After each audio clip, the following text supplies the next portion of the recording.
Welcome to the Pit, a beautiful land where toxic gamers meet to join forces against the vacuous noobs of the server. As you enter the pit, you will notice a few things. The first thing you'll notice is that there are 4 hackers laying back in their chairs while probably smoking a few cigarettes, talking to each other like this. Hey yo, Big Joe with the B-hops. How you doing? Hey yo, Cbmiiprx with the B-hops. I'm doing swagger. What about yourself? Hey yo! Know how it be? Just ruining some children's dreams. Hey, the usual. Hey guys, I'm sort of new to this hacking thing. I haven't been banned for a week, and I've been hacking 24/7. Is that good? Hey yo, he'll probably be banned today. Hey yeah, he looks like a newbie hacker. What? I just got banned! How do I get unbanned? Please, Mr. Hackers, help me! User disconnected from your channel. Hey, did you just kick him? Hey, you know me too well, brother. I'm pretty sure that was a spot-on interpretation of what all the hackers look like in the pit. After you've noticed all the hackers, you will realize that you have to jump into a very large hole. Wait a second.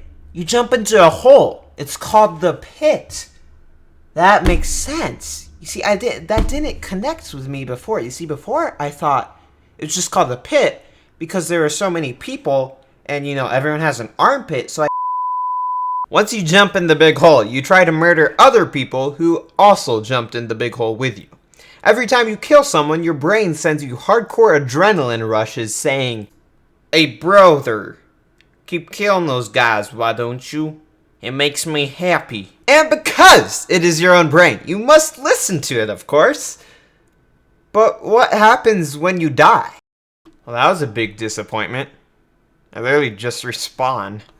So, it turns out you have to infinitely jump into the oversized hole, spamming left click and spacebar, while of course, moving your mouse left and right. But here's the catch, Mr. Krabs. Every time you kill someone, you get experience points and gold. The experience points go towards your level, making you eventually as buff as the real-life version of me.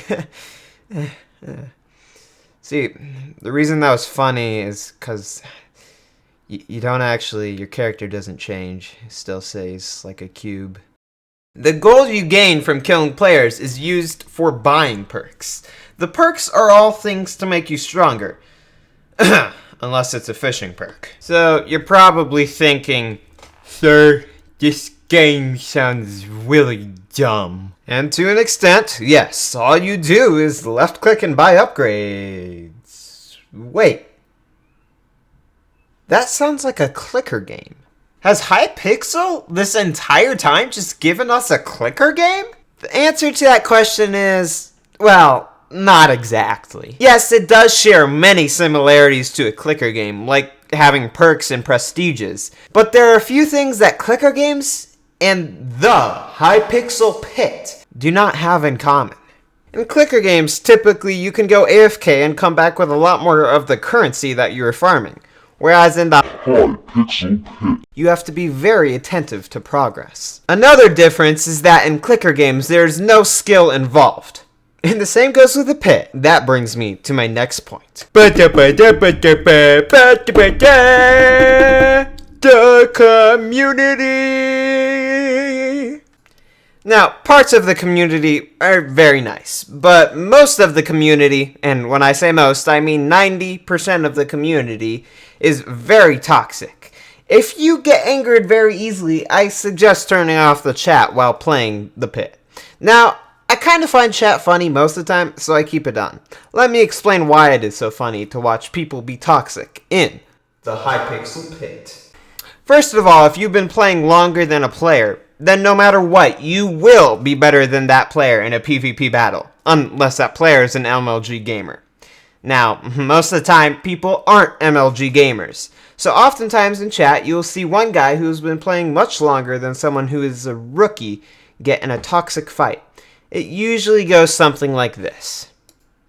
"Yo, Uber driver 789, you're trash." Bro, you're like twice my level. "No, you're just bad at PvP." It literally says that you're twice my level. What are you talking about? Yeah, it doesn't matter. If you were good enough, you could have beat me in a PvP battle.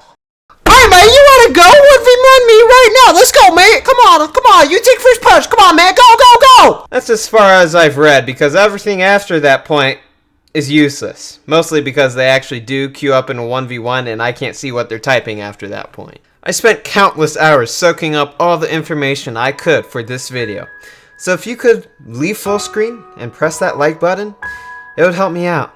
Because when you hit that like button, I get more views. Which is the currency of my ego. Also, it just lets me know if you want more videos like this. Continuing the video, let's talk about prestiges. I shall explain prestiges in the pit with a skit. I didn't actually mean for that to rhyme, but I'm gonna leave it in there because that sounds poetic and cool. Yeah. In a completely dark world. No, seriously, it's pitch black here. Is this supposed to be like this? Okay, I guess this is the setting. In a completely dark world where only the smell of the pit fills the air. A wet, smelly pit. Is this seriously the script? Okay, I guess I'm getting paid for it, at least. In a completely dark world where only the smell of the pit fills the air. A wet, smelly pit. There, on the ground, was a clueless Russian man about to reach his max potential. That was the dumbest script I've literally ever been given. Oh my, I have reached the mystical level 120. What? It tells me that this is the maximum level capacity? This is madness, I say! Howdy, partner. I've come to save your day. What do you mean, little boy? I'm here to tell you that once you reach level 120, you can restart again. But why would I want to restart? Well, partner, when you restart again, you gain an ancient currency called renown. And with this renown, you can make yourself even more epic than before. Oh, that sounds sick, man. And in the words of my beautiful Russian, yes, it is sick, man.